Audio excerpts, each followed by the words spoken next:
Es la historia de Mauro, ¿no? ¿Qué ¿Qué haces, tal, Mauro? Tomás? ¿Cómo ¿Cómo estás? estás? ¿Todo bien? Bien, estamos. Contanos la tuya, dale.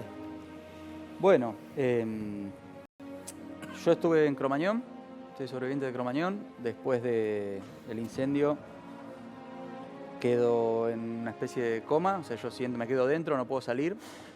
Y por las reconstrucciones que hicimos me sacan del lugar, me llevan hasta el hospital de Quemados y me separan entre el triage que se hace, me separan entre los que estaban sido considerados por muertos.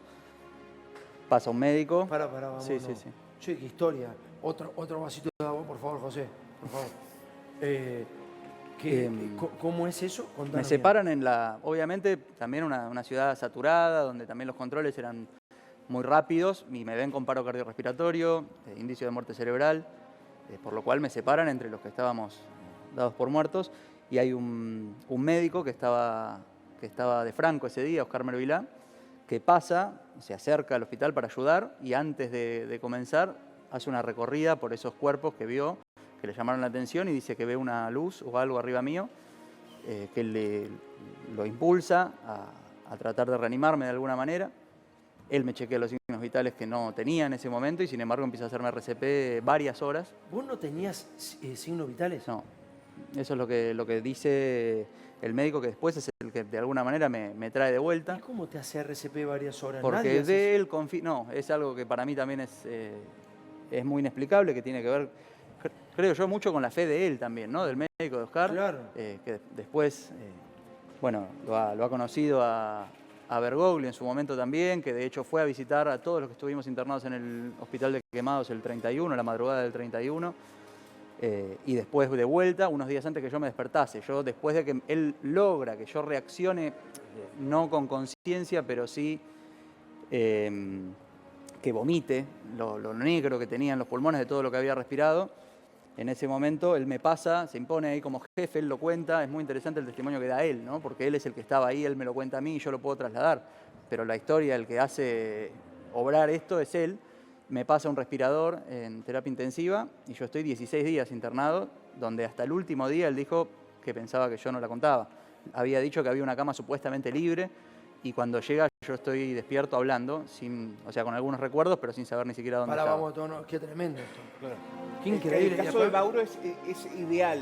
Es el caso testigo ideal de que Bergoglio de alguna forma actúa de alguna forma. Ahora vamos para a Bergoglio. interceder con... Ahora vamos a Bergoglio. Primero quiero que quede bien claro cómo fue toda la situación. Entonces, vos estabas, digamos, de alguna manera separados entre los muertos, entre las personas fallecidas por Cromañón. Sí, clínicamente estaba muerto. Viene un médico, te toma los signos vitales, no los tenías, y empieza a hacer RCP. Horas, no se hace horas de RCP.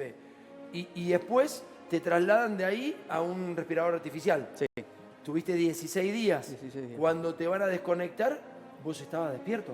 Cuando el médico creía que me tenía que hacer una traqueotomía ese día porque yo no estaba respondiendo, y cuando se acerca, cuando va ese día, le hicieron un llamado por un traslado que tenían que hacer y él dijo que consideraba que había una cama que debía estar libre, que iba a ser la mía, y cuando va yo estaba despierto. De hecho, de mi punto de vista, yo lo único que veo al despertarme es una sala que no conozco, un médico que ingresa, que se pone a llorar. Yo digo, ¿este quién es? Le pregunto a la enfermera y me dice, este médico te salvó la vida, ¿no? Y ahí empieza la reconstrucción posterior, que fueron 5 días de seguir internado, pero ya 2 en terapia intensiva, luego terapia intermedia, claro. Y el 20 me dan el alta.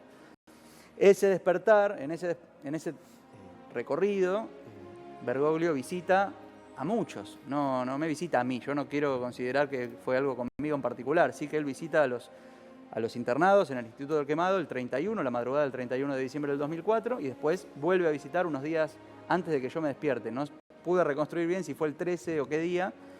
Él va, y después de eso yo me despierto, y él, por el cura de mi barrio, de Flores, que estaba a cargo de la pastoral juvenil en ese momento, él tenía muy buen vínculo con Bergoglio. De hecho, el primer llamado que hizo cuando fue electo papa fue a él, Alejandro Peset, el padre, que está ahora muy cerquita de acá del estudio en la parroquia de San Pedro de Telmo, que de hecho tiene un milagro eucarístico a su cargo cuando estaba en una parroquia en Venezuela y La Plata.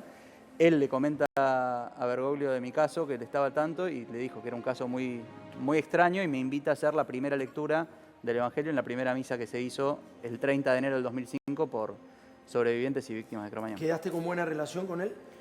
¿Con quién? ¿Con el médico? ¿Con Bergoglio? Con Bergoglio. A Jorge lo volví a ver varias veces dando misa en la iglesia cuando venía a la iglesia del barrio en Flores. ¿Le contaste todo? Sí, lo hemos hablado. Le mandé una carta un tiempo después. Yo unos años después me alejé un poquito de todo lo que fue. Yo primero estuve muy vinculado con el tema Cromañón, tratando de visibilizar las responsabilidades.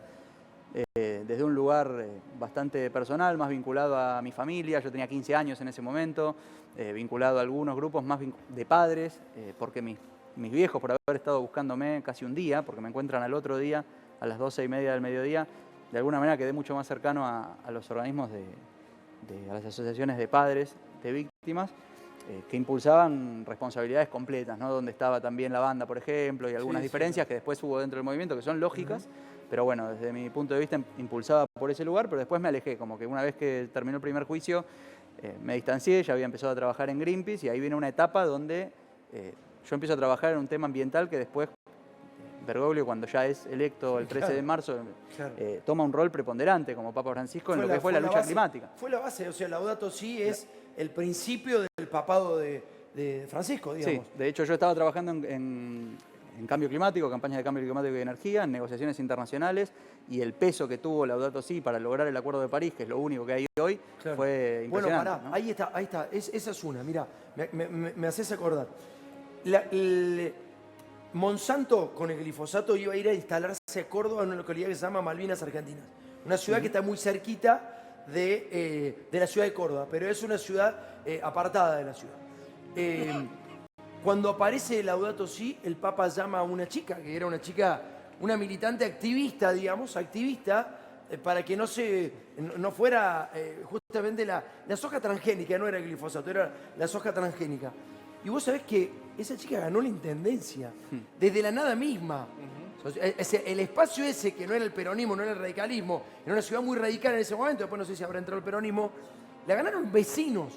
Pero gracias a eso, fue el exacto momento de Laudato Si, el Papa y el movimiento, digamos, no ecológico, pero sí por el pro medio ambiente. Sí, ecosocial en todo caso. Claro, porque lo que tuvo Bergoglio, ya como Papa y antes también, fue lograr esa unión, que la lucha por la ecología no es una lucha solo por el ambiente, sino que el ambiente nos incluye a todos, que dentro están las personas. Uno de los movimientos más cercanos a él fue el movimiento de cartoneros, con el que también me tocó trabajar en un momento y se veía esa impronta, de que estamos todos juntos y que los cartoneros hoy en la ciudad son los responsables del reciclado. Hoy si la ciudad de Buenos Aires dice que recicla, lo hace porque hay cartoneros. Y sí, claro. Entonces, ahí para mí la impronta más fuerte de Bergoglio, independientemente de cómo cada uno lo quieran llamar, si creyente que le quiere hablar de milagro en alguna cuestión o no. ¿Sos católico?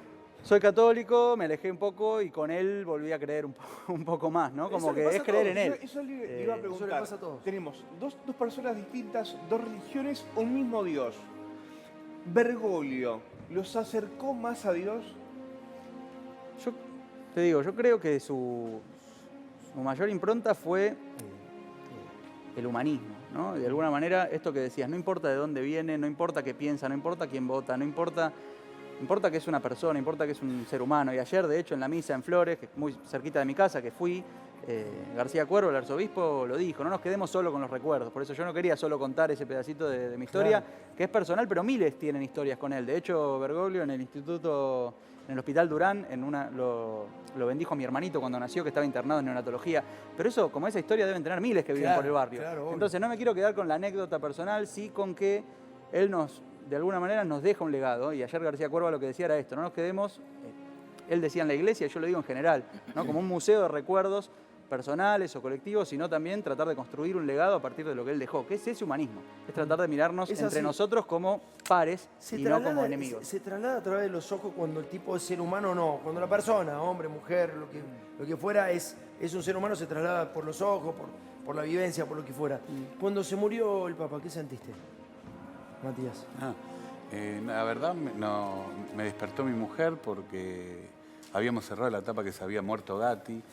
Me despierta mi mujer y la verdad que me acordé y inmediatamente nos acordamos de eso que habíamos vivido y me dio ganas de escribir y escribí la nota que después salió en el diario. Mucha emoción porque adhiero a lo que decía él, una persona muy sencilla, muy humilde, de muchos valores, cosas que no se ve mucho en el mundo de hoy. ¿Te quedó algo por decirle?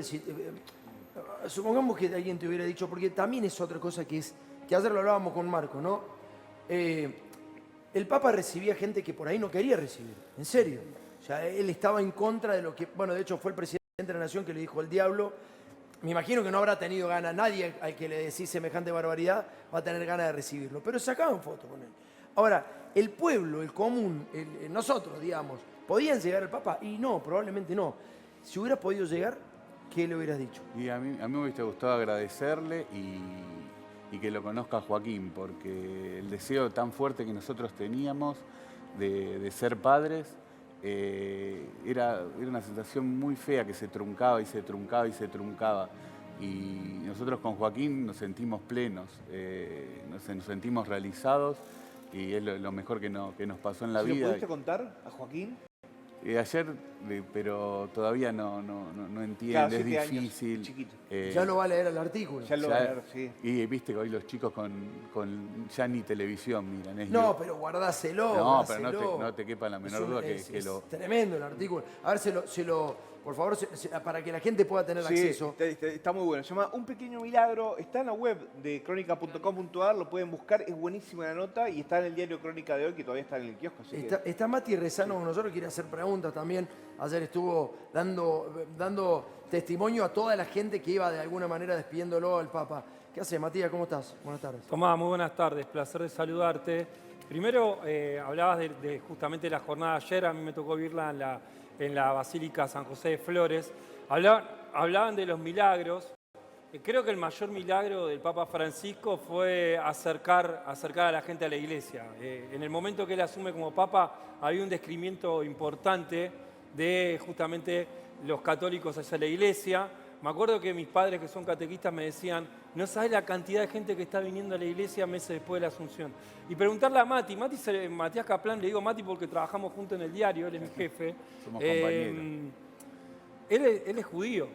Sí, sí. Él es judío y es una gran muestra también de cómo se acercó a la Iglesia Católica a través de un milagro, como quieras llamarle. Digo, esto de no creer o no ser católico, y más allá de la necesidad y el deseo de tener un hijo, ¿cuándo comenzaste a creer también en el catolicismo siendo judío, Mati? No, yo mantengo mi religión y, Claro. y sigo siendo judío y seguimos practicando todas las fiestas con mi familia. Pero esto fue un milagro que supera todas las religiones. Exacto. Fue una ayuda que nosotros lo deseábamos. Exacto. Cuando vos decías algo desde tu corazón y alguien te da este empujoncito que ¿Sabés nosotros... que ayer también decían eso? Es como el diálogo interreligioso. Lo que promovió el Papa es lo que vos estás dando como testimonio. Impresionante. Es eso, Y Matías. mi mujer, no sé si se va a enojar que lo cuente, pero estaba un poco enojada con la iglesia porque Joaquín no llegaba. Y sí. Estaba Y sí. frustrada en ese sentido. Y cuando nació Joaquín, mi mujer la sedaron porque el coso y yo me puse a llorar con la enfermera. Y Qué lindo, viejo, qué lindo. Lloramos. Qué linda historia. Mirá la nota, vamos a la nota ahora de Mauro. Mauro, lee la voz, porque te voy a cambiar. No Veo- no puedo. ¿La leo yo o la Dale, leo vos? dale, no, lee la voz. Lo que pasa es que le voy a dar otra entonación, ¿eh? Y es un poema, hermano. Es un poema. ¿Te lo puedo arruinar? Vení, dale, vení. Vamos. Léelo, dale, sí, léelo. ¿Voy con vos? Sí, claro, ahí, parate ahí y léelo porque es un poema. Este es un texto que escribí para un concurso que se llama Buenos Aires en 100 palabras, donde traté de resumir, y obviamente en 100 palabras tenés que exprimir la historia y obviamente sacar mucho contexto, ¿no? Por eso solamente conté mi situación. Se llama Milagrito y el texto dice: mi primera muerte, la única hasta ese momento, fue hace casi 2 décadas. Ocurrió una noche de diciembre en una sala de conciertos que se incendió en el barrio de Once. Mi cadáver asfixiado llegó a la morgue improvisada en el estacionamiento de un hospital en Caballito. El jefe de cirugía tuvo una visión y se abocó a reanimarme. Mis padres me encontraron medio día más tarde, inconsciente y entubado. Soñé un paraíso que luchaba por abandonar. Luego de 2 semanas me visitó un cura que unos años más tarde sería ungido papa. Cuando desperté, las enfermeras me llamaban Milagrito. Mauro Fernández, 34 años, Villa Santa Rita. Gracias, me No, mataste buenísimo. acá. Está buenísimo. Pero no, agradezco porque la verdad es que fue la oportunidad como ese concurso de volcar, como muy resumido, todo lo que hubo, ¿no? Médicos dejando la vida, que esto lo dijo mismo Bergoglio en la homilía del 30 de enero del 2005, en esa misa, en la primera misa que se hace, de todos los que dejaron todo, voluntarios, bomberos, médicos, los padres, ni hablar, los amigos. A mí me fueron a buscar de Ferro, del Normal 1, o sea, el club donde iba, el colegio. Todo el mundo dejando todo para encontrarnos, para que estemos bien y después para atendernos. Claro. En el hospital público, donde se dejó, por eso, todo para que estemos bien. En los privados también, no hago... Digo, todo el mundo dejó todo, los taxis que trasladaban gente gratis a los hospitales, y donde después median otras cuestiones, ¿no? Media la suerte, a veces se lo quiere llamar, y a veces es otra cosa. Hay una chica en el Quemados que tuvo la mala suerte de que no le funcionó el respirador o el enchufe, no se supo bien y terminó falleciendo y ella tenía mejor pronóstico que yo. Claro. Entonces es el azar de la vida que de alguna manera nos permite Es a lo que veces siempre estar nos acá. preguntamos, ¿será el azar, será la suerte o será el milagro, viejo? ¿O serán cosas que, lo que dijo el médico, ¿habrá visto una luz? ¿Y qué sabes? O sea, digamos, por algo existe este tipo, digamos. Y por algo ha dado tantas anécdotas tremendas, digamos. Bueno, sí, ahí hay algo muy, muy complejo también para todos los que de alguna manera lo pasamos, más allá de nuestra historia, ¿no? Cada cual, que es lo que pude, cuando se lo cuento vía carta, él me responde una carta, ya siendo papa, el sábado santo de la Pascua del 2021, donde toma un concepto que yo le había puesto, que es como el trabajo en el que yo me sentía y todavía me siento, pero escuché a muchísimos sobrevivientes hablar de lo mismo, que es tratar de dejar de sobrevivir para volver a vivir. claro. Y él toma ese concepto, ¿no? Como de la vuelta a la vida y me lo escribe un sábado Claro. santo, porque él no daba puntadas sin hilo. No. Escribe un día importante, previo a la resurrección, ¿no? Como ahí en ese limbo, donde soñé un paraíso que luchaba por abandonar, que es lo que me pasó. Sentí ese limbo, sentí que me ofrecían todo ahí, yo quería volver a mi casa, quería volver a estar acá.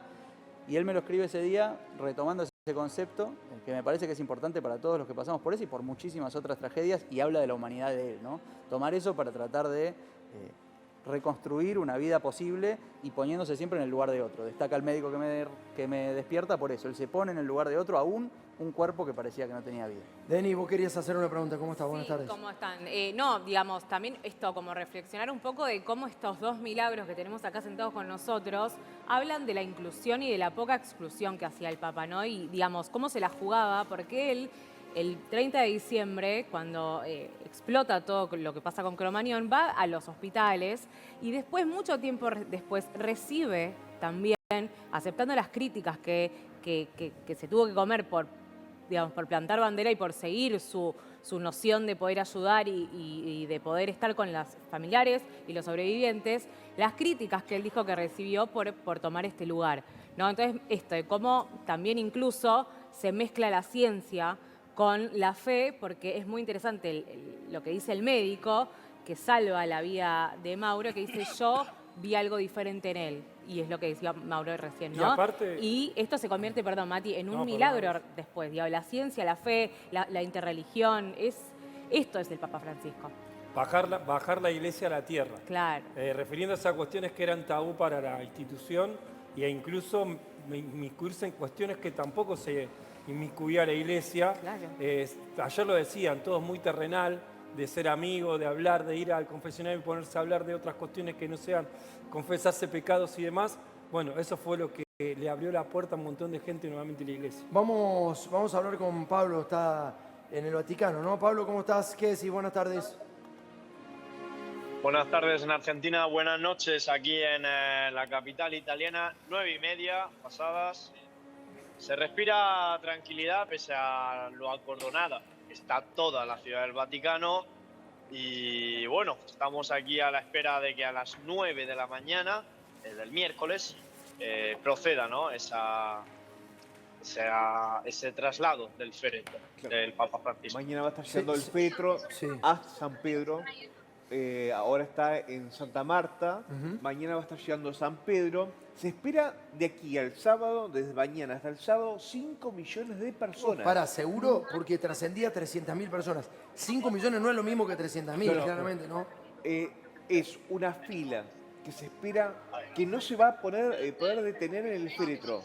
Y se esperan 5 millones de personas. 5 millones, 3 Pablo. millones de personas pasaron con Juan Pablo II. ¿Cuántas? 3 millones. 3 millones con Juan Pablo. Sí. Che, pará, ese es un dato. No hay vuelos. Ese es un dato. Ya no quedan lugares en los vuelos. Ya no quedan lugares ni en los hoteles de Roma ni en ningún lugar cerca de No, Roma. claro, no. Si es esa cantidad de gente, no. Italia debe tener 50 millones de habitantes.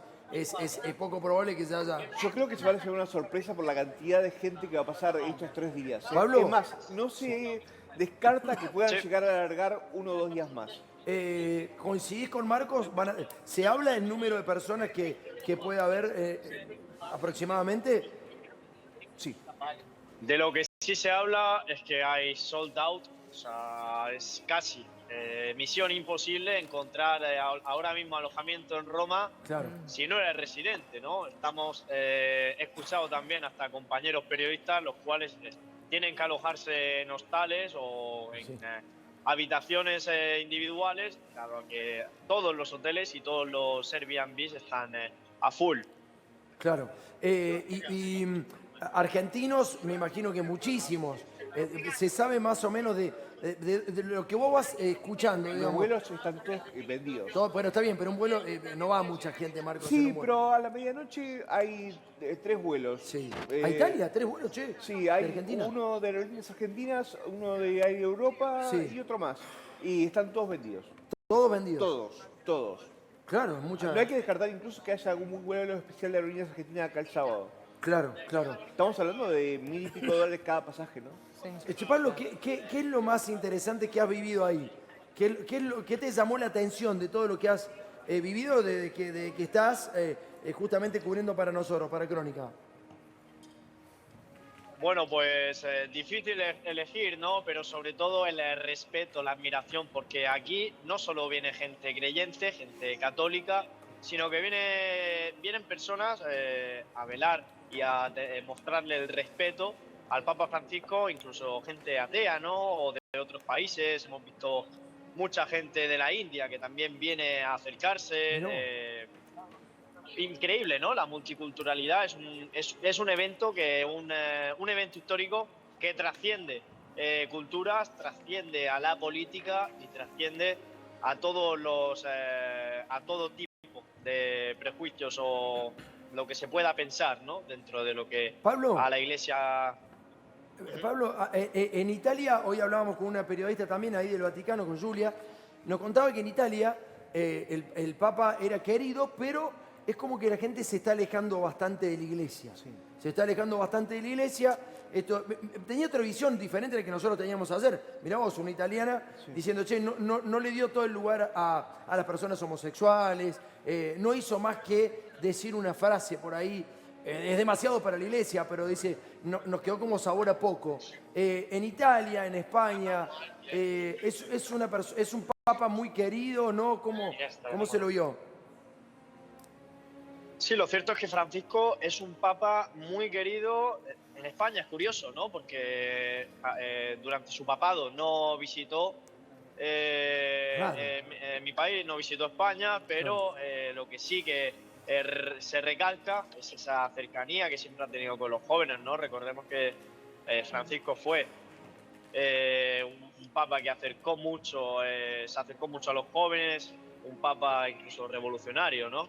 Dame un segundito, Pablo. Marco, cuando estuvo en Bolivia el Papa, Sí. ¿te acordás que le pide disculpas a los pueblos originarios? Después de 500 años es el primer papa que dice, ¿saben qué? La verdad que metimos la plata, de que lo que fue la conquista, la iglesia tuvo un papel por lo menos desprolijo. Y eso, la verdad que... ¿Dijo desprolijo o dijo un papel...? No me acuerdo ahora las palabras textuales, Pero pero, pidió disculpas. asumió y pidió disculpas. Claro, y probablemente por eso no se ha ido a España. Vos sabés que ahí Es probable. pero no porque haya sido discriminador, tampoco vino a Argentina, digamos. Pero probablemente no haya podido decir lo que quizás quería decir. También hay una verdad, los techos del Vaticano están enchapados con el oro que se han llevado de acá de América, ¿no? Bueno, muchos de los monumentos en Europa Sí. tienen el oro de América, sí. Llegó incluso a plantear que pedía disculpas por los crímenes cometidos contra los pueblos originarios durante la llamada conquista de América. Claro. Con lo cual hizo un pedido de disculpas general, pero después dijo que en especial pedía disculpas por los crímenes cometidos en los pueblos originarios. Ahí volvemos, Pablo, por allá, ahí volvemos, danos 2 2 segunditos, vamos a seguir hablando un poquito acá en el piso. Bueno, está todo dicho, está todo hecho. Cuando muere, ¿a vos qué te pasa, Mauro? ¿Cuándo muere? ¿Hace cuánto te enteraste? No, a mí me golpea mucho. De alguna manera siento que venía transitando una especie de duelo en la internación. Ahí era todas las mañanas despertarme a ver cómo estaba, ¿en a ver si serio estaba lo bien, veías? hablarlo con mi familia, hablarlo con amigos. Y cuando salió, la verdad que no esperaba, porque se lo veía de a poquito que parecía ir volviendo a actividades, o sea que me sorprendió, pero creo que hubo un proceso de ese duelo que lo hice y tuve, bueno, la suerte de incluso ese cuento que leíamos recién, poder entregarle ese libro en octubre del año pasado. Fui al Vaticano y se lo pude entregar. Ah, mirá vos. Pasó que lo volví a ver después de un montón de años, ¿no? Pasar con el papamóvil y saludarlo y decirle tengo un regalo y acercárselo. Y la verdad que fue súper conmovedor para mí, como poder también darle ese cierre, pero me parece que lo que nos debería dejar es un poco esta idea de lo que decía ayer el arzobispo, ¿no? García Cuervo, de tratar de vivir un poco ese ejemplo y no quedarnos solo ni con nuestra historia únicamente, ni con lo que él fue, sino volver a leerlo, volver a interpretarlo y tratar de llevarlo a la práctica en el día a día, en lo que hacemos, ¿no? Es difícil, muy Sí, difícil. claro. ¿Sabes qué me llamó, Matías, la atención? Él peleaba, evidentemente, hablaba de un daño en el mundo, digamos, que se estaba causando. A mí me llamó la atención que lo haya recibido al creador de Facebook, a Zuckerberg. No entendí eso de por qué vos tenés que recibir. Está bien, vos tenés que recibir a todos. El Papa tenía la última cosa del Papa es que tenía una especial preocupación por la IA. Por la IA. Por la por la inteligencia inteligencia artificial. sí, claro, claro. Sí, Pero tenía es que la especial tecnología. preocupación por eso. Pero es que Él decía es que tenía que ser una herramienta. Claro, pero no lo era y lo sabía perfectamente. Claro. ¿Qué te llamaba la atención del Papa? A mí te vuelvo a repetir, esa sencillez que tenía, las anécdotas que me contaba Alicia cuando era Jorge Bergoglio, cuando no era esta figura, el máximo referente de la Iglesia Católica. Nos codeábamos con Alicia charlando y ella me contaba anécdotas de cuando eran amigos, siempre Por ejemplo, lo fueron. ¿alguna que te haya quedado? Y a mí me llamó mucho la atención, que es relacionada con Joaquín, que el Papa quería que le mande videitos de nena haciendo lío pues yo le digo, pero Joaquín es terrible, no para un segundo, no lo podemos parar. Bueno, eso es lo que quiere Francisco. Disfrutaba eso. Mandame videitos Joaquín haciendo lío, que haga berrinches. Claro. Yo lo quiero así, que se muevan, ¿viste? Claro. Como en Brasil Francisco dijo a los jóvenes que se muevan, que no se queden quietos. Y un ida y vuelta de mensajes y la verdad que ayer cuando nos enteramos de la noticia quedamos totalmente... ¿Sabés que ayer un taxista dijo algo interesantísimo? Lo había llevado el taxista, ¿no? Cuando era cura. Entonces le dijo, vos vas a ser ya era cardenal, me parece. Dice, vos vas a ser papa. Y le dice que venía con los zapatitos de siempre, bueno, lo que describen todos, el portafolio. Y le dijo, no, la iglesia es muy poderosa, hay muchos poderes en la iglesia, no me van a dejar llegar a ser papa. Yo me imagino las cosas que no pudo haber dicho, esto de España, por ejemplo, pobre, estaba Pablo ahí, pero la verdad que yo creo que no fue España porque no podía hablar, porque no tenés que hablar, porque los monumentos tienen, como dijo Miguel, el oro nuestro, el oro de América. Debe haber sido muy difícil para el Papa ir a España cuando ya ha ido a Bolivia a decirle, pedimos disculpas por los crímenes cometidos. Crímenes cometidos, che. Dijo crímenes. Es importante, ¿eh? Bueno, es que esto que se habla de que hizo la revolución de la ternura, ¿no? Él tuvo este ejemplo de promover y ser siempre tierno sin haber perdido lo filoso de su crítica, ¿no? Una crítica profundamente social y siempre con las palabras justas, ¿no? Entonces él logró esa ternura. De hecho hay un documental bastante comentado, Amén, donde él conversa con chicos jóvenes y donde le dicen todas, ¿viste? Como que le dan un pañuelo verde, le hablan de las personas no binarias, interpelan lo que quizás él defendería como jefe de una estructura que es conservadora. Pero que él, creo, trata de reformar y demuestra en eso la empatía del poder hablar con el otro, de lo que hablan de ese espíritu sinodal, que en realidad es escuchar a otro que quizás opina distinto, pero que podemos hablar. Entonces ahí, en ese reconocimiento, es donde me parece que él hace la verdadera transformación. Es parte de la transformación, es cierto. Nos vamos